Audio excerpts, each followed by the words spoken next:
2025 2026 ఉగాది పంచాంగం కర్కాటక రాశి వారి జాతకం పునర్వసు 4వ పాదం పుష్యమి 1 2 3 4 పాదాలు ఆశ్లేష 1 2 3 4 పాదాలు మొత్తం 9 పాదాలు కలిపి మనకి కర్కాటక రాశి అవుతుంది. కర్కాటక రాశి వారికి శ్రీ విశ్వావసనామ సంవత్సరం 2025 ఆదాయం 8 వ్యయం 2 రాజపూజ్యం 7 అవమానం 3గా ఉంటాయి. ఈ రాశి వారికి అష్టమ శని ప్రభావం తొలగిపోతుంది కావున అన్ని రంగాల వారికి అనుకూలంగా ఉంది. గత కొద్ది కాలంగా పడుతున్న బాధలన్నీ కూడా పటాపంచలైపోతాయి. ఈ సంవత్సరం ఈ రాశి స్త్రీ పురుషులకు మహోన్నత కాలంగా చెప్పవచ్చు. గత సంవత్సరం కంటే ఈ సంవత్సరము మంచి చలాయింపుగా కాలంగా గడుస్తుంది. వీళ్ళకి రుణ విముక్తి, ఏ కార్యాలు తలపెట్టినా అవలీలగా చేయడం, హోదా కలిగిన వ్యక్తుల పరిచయము, ధనలాభము, కుటుంబ సౌఖ్యము, ఆనందంగా ఉంటారు. విద్య, వినోద, నటీనట్ల చాతుర్యం కలుగుతుంది. గత కొద్ది కాలంగా పడుతున్న బాధలు కూడా పటాపంచలైపోతాయి. గృహంలో వివాహాది శుభకార్యాలు చేస్తారు. గృహ జీవితానందంగా ఉంటుంది. ప్రాణమిత్ర వైశ్వర్యములు అంతరించుట ఉంటాయి. నూతన కార్యములు కలిసి వస్తాయి. అప్రయత్న ధనలాభాలు, ఎంతో కాలంగా పెండింగ్లో ఉన్న పనులు కూడా పూర్తి అవుతాయి. కోర్టు వ్యవహారాలందు మీకు అనుకూలంగా తీర్పు వస్తుంది. భూ గృహాదుల్లో వచ్చిన పేచీలు పరిష్కారమే, ఆర్థిక లాభాలు అంతరించును. భూ గృహాదులు కొనుట లేదా బాగు చేయుట, సంతానం అభివృద్ధి, శని సప్తమాధిపతి అయి 9వ కోణ స్థితి వల్ల నూతన వృత్తులు, వ్యవసాయ వ్యాపారాల్లో అభివృద్ధి, పుణ్యక్షేత్ర సందర్శనము, మనశ్శాంతి కలుగుతుంది. రక్త బంధు వర్గంలో రుగ్మతలు కలిగి శాంతించును. జీవితంలో ఎరుగని ఉత్కృష్టత ఈ సంవత్సరం ఉంటుంది. మీకు పితృవర్గీయుల ఆదరణ, అభిమానం పొందుతారు. సంఘసేవ చేస్తారు.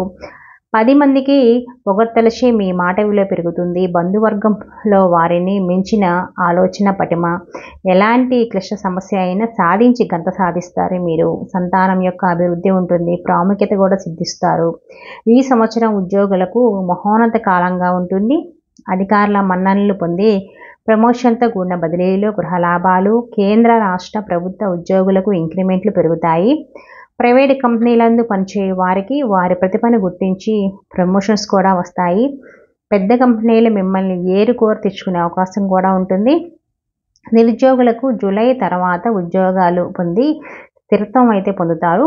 పర్మనెంట్ కాని వారికి ఈ సంవత్సరం తప్పనిసరిగా పర్మనెంట్ అయితే అవుతుంది ఉద్యోగంలో.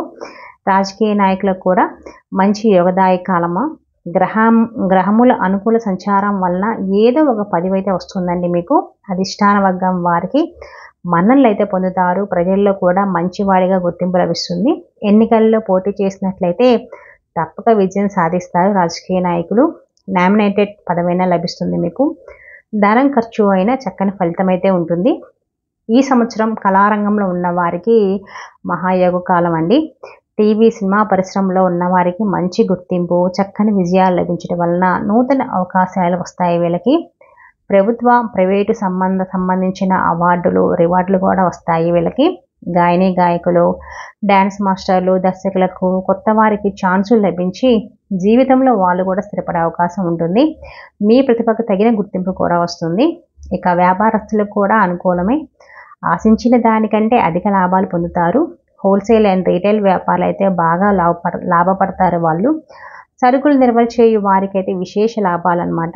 కార్పొరేట్ సంస్థల్లో ఉన్న వారికి బాగుంటుంది. జాయింట్ వ్యాపారులకు భాగస్వాముల మధ్య సరైన అవగాహనతో నూతన వ్యాపారాలు చేస్తారు. రియల్ ఎస్టేట్ వ్యాపారులకు మంచి లాభాలు. వస్త్ర వ్యాపారస్తులకు అంతంత మాత్రమే. బిల్డింగ్ నిర్మాణ పనులు చేయు వ్యాపారులకు బాగా కలిసి వస్తుంది. ఈ సంవత్సరం విద్యార్థులకు వ్యయమందు గురుని ప్రభావంచే జ్ఞాపక శక్తి తగ్గును. ఆశించిన మార్కులు అయితే పొందలేరు. కొన్ని సబ్జెక్టులు నిలిచిపోతాయి. ద్వితీయార్థం బాగుంటుంది కానీ ప్రథమార్థంలోనే medical, engineering, LAWCET, BEd, ICET, AUCET మొదలగు ఎంట్రన్స్ పరీక్షలు వ్రాయుదురు కానీ మంచి మార్కులు అయితే పొందలేరు. ద్వితీయార్థంలో అయితే విదేశీ చదువు బాగా రాణిస్తారు. వ్యవసాయదారులకు మొదటి పంట కంటే రెండవ పంట లాభిస్తుంది. వీళ్ళకి కౌలుదారులకు లాభమేనండి.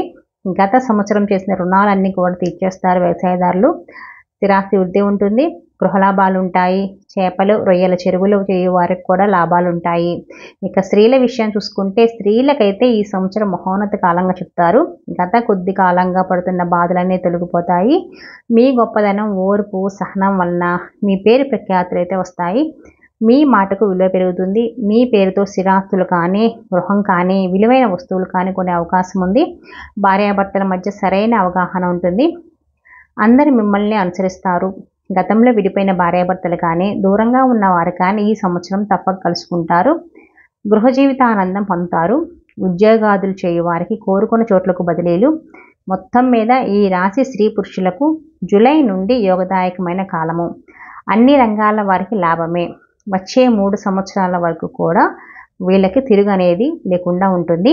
ఇక ఏప్రిల్ నెలలో వీళ్ళకి ఎలా ఉంటుంది అంటే అన్ని రంగాల వారికి బాగుంటుంది. చేయి వృత్తి వ్యాపారులందు కూడా రాణిస్తారు. ఆరోగ్య లాభాలు, ధనలాభం, రాని బాకీలు వసూలవుతాయి. కోర్టు వ్యవహారం ఉంటుంది. గృహంలో శుభకార్యాలు, ఉన్నత స్థితి, ప్రభుత్వ సంబంధ వ్యవహారాలందు అనుకూలంగా ఉంటుంది. సంతాన సౌఖ్యం ఉంటుంది. నూతన స్త్రీ పరిచయాలు ఉంటాయి. ఇక మే నెలలో ఎలా ఉంటుంది అంటే గ్రహాల అనుకూల సంచారం వలన అన్ని విధాలా చాలా బాగుంటుంది. సంతాన సౌఖ్యం, ఆరోగ్యం బాగుంటుంది. ఆర్థిక లావాదేవీలు సంతృప్తిస్తాయి. నూతన కార్యాలయాలకు శ్రీకారం చుట్టారు. కుటుంబ సౌఖ్యం ఉంటుంది. కొన్ని సమస్యలు అయితే మబ్బు వీడినట్లు వీడిపోతాయి. నూతన పరిచయాలు అయితే లభిస్తాయి. జూలై నెలలో మీకు ప్రథమార్థం బాగుంటుందండి. అన్ని రంగాల వారికి అనుకూలిస్తుంది. ద్వితీయార్థంలో కొంచెం అనుకూలించదు. ప్రయాణాలందు ఆటంకాలు ఉంటాయి. బంధుమిత్రులతో విరోధాలు, సంతానం వలన ఇబ్బందులు ఉంటాయి. పితృ లేదా మాతృవంశ సూతకాలు ఉంటాయి. ఆర్థికంగా ఇబ్బందులు ఉంటాయి. ఆందోళన కలిగిస్తాయి.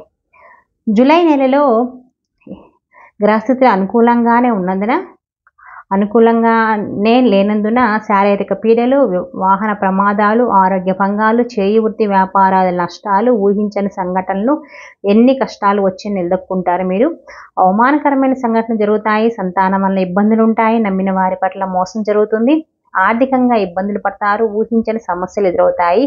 అయినా కానీ ధైర్యంగా వాటన్నిటిని ఎదుర్కొంటారు.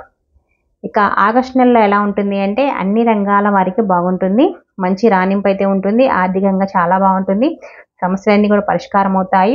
ఆరోగ్యం బాగుంటుంది. శత్రువులపై ఆధిక్యత ఉంటుంది. మిత్రుల సహాయ సహకారాలు ఉంటాయి. వాహన సౌఖ్యం ఉంది. బంధుమిత్ర లాభాలు ఉంటాయి. సంఘంలో గౌరవ మర్యాదలు, భార్యతో సరైన అవగాహన, నూతన పరిచయాలు అనుకూలిస్తాయి. సెప్టెంబర్ నెలలో గ్రహాల అనుకూల సంచారం వలన చేయి వృత్తి వ్యాపారాలు బాగుంటాయి. ధనలాభం, ఎంతో కాలంగా ఉన్న పనులు పూర్తి చేస్తారు. శత్రువులే మిత్రులవుతారు. శారీరక సౌఖ్యం ఉంటుంది. పితృవంశ సహకారం లభిస్తుంది. నూతన వ్యక్తుల పరిచయాలు, అధికారుల సహాయ సహకారాలు లభిస్తాయి. ప్రయాణ సౌఖ్యం కూడా ఉంటుంది. అక్టోబర్ నెల ఎలా ఉంటుంది అంటే ఉత్సాహంగా, ఉల్లాసంగా ఉంటారు. ఆరోగ్యం బాగుంటుంది. కోర్టు వ్యవహార జయం, ధనమునకు లోటు ఉండదు. కుటుంబ వృద్ధి, శుభకార్య లాభంలో, సంఘంలో కీర్తి పెరుగుతుంది. పెద్దవారు సహితం మిమ్మల్ని ప్రత్యేకంగా గుర్తిస్తారు. శత్రువుపై ఆధిక్యత ఉంటుంది. స్త్రీ సౌఖ్యం, అన్నింటా విజయమే. తీర్థయాత్ర ఫలప్రాప్తి కూడా ఉంటుంది. ఇక నవంబర్ నెలలో గ్రహముల అనుకూల సంచారం వలన చేయి వృత్తి వ్యాపారం అనుకూలంగా ఉంటాయి. ఆర్థికంగా బాగుంటుంది. ఉత్సాహంగా, ధైర్యంగా ముందుకు పోతారు. సంతాన సౌఖ్యం, ఆరోగ్య లాభం, కీర్తి వృద్ధి, సమస్యలన్నీ పరిష్కారం అయిపోతాయి. ఇతరులకు సలహాలు ఇస్తారు. కొన్నింట్లో మధ్యవర్తిత్వం కూడా చేసే అవకాశం ఉంది. ఇక డిసెంబర్ నెలలో అన్ని విధాలా బాగుంటుంది. ఆరోగ్య లాభాలు, ధన లాభాలు, పరాక్రమంతో ధైర్యంగా ఉంటారు. ప్రయాణాలు లభిస్తాయి. నూతన కార్యాలు ప్రారంభిస్తారు. వాహన సౌఖ్యం ఉంది. జీవితం ఆనందంగా ఉంటుంది. కుటుంబ సౌఖ్యం ఉంటుంది. మీ మాటకు తిరుగుండదు. పట్టిందల్లా బంగారమా అన్నట్టు ఉంటుంది. సంతానం వల్ల శుభవార్తలు అయితే వింటారు. భూ సంబంధ వ్యవహారాలు అనుకూలిస్తాయి. ఇక 2026 జనవరిలో గ్రహ సంచారం బాగా అనుకూలంగా ఉండటం చేత ఏ పని తలపెట్టినా అవలీలగా పూర్తి చేస్తారు. నూతన వస్తు ప్రాప్తి, బంధుమిత్రుల కలయిక, దూర ప్రయాణాలు చేయటం, వాహన సౌఖ్యం, ఉన్నత వ్యక్తులతో కలయిక, భూ సంబంధ వ్యవహారాదులు అందుకు జయం కలుగుతుంది. పాత మిత్రులను కలుసుకుంటారు. బంధుమిత్రులతో కలిసి వినోదాలు చేస్తారు. ఇక ఫిబ్రవరి నెలలో, ఈ నెలలో కూడా అన్ని రంగాల వారికి బాగుంటుంది. ఆరోగ్యరీత్యా కొంత ఇబ్బందులు, శిరోపీడలు ఉంటాయి. వ్యవహారాదుల్లో మీదే పైచేలాగా ఉంటుంది. శత్రువుపై ఆధిక్యత సాధిస్తారు. కోర్టు వ్యవహారాలు అనుకూలంగా ఉంటాయి. మీకు గృహంలో శుభకార్యాలు ఉంటాయి. సంతాన సౌఖ్యము, వృత్తి వ్యవహారాలు బాగా కలిసి వస్తాయి. కానీ కోపం అధికంగా ఉంటుంది. ప్రతి చిన్న విషయానికి కంగారు పడిపోతూ ఉంటారు. కొన్ని విషయాలు యందు వ్యతిరేకంగా ఉంటారు. ఇక మార్చి నెలలో ఎలా ఉంటుంది అంటే అష్టమందు గ్రహ సంచారం వలన కొంత ఇబ్బంది ఉంటుంది. అలసట, శారీరక శ్రమ, విరోధాలు, కలత్ర వంశం వారితో పట్టింపులు, మనోవ్యాకులతలు కలిగించే సంఘటనలు జరుగుతాయి. సంతానం వల్ల ఇబ్బందులు ఉంటాయి. విద్యార్థులు పరీక్షలు వ్రాయటకు బాగా కష్టపడవలసి వస్తుంది. జ్ఞాపక శక్తి తగ్గుతుంది. ఉద్యోగులకు స్థానచలన మార్పులు తప్పవన్నమాట. ఈ రాశి ఫలితాలు పంచాంగం ఆధారంగా మాత్రమే ఇవ్వబడ్డాయి. ఇవన్నీ కేవలం మీ ఒక్కరికే వర్తిస్తాయని భావించకూడదు. మీరు పుట్టిన సమయం తేదీని బట్టి అవి మారుతూ ఉంటాయి.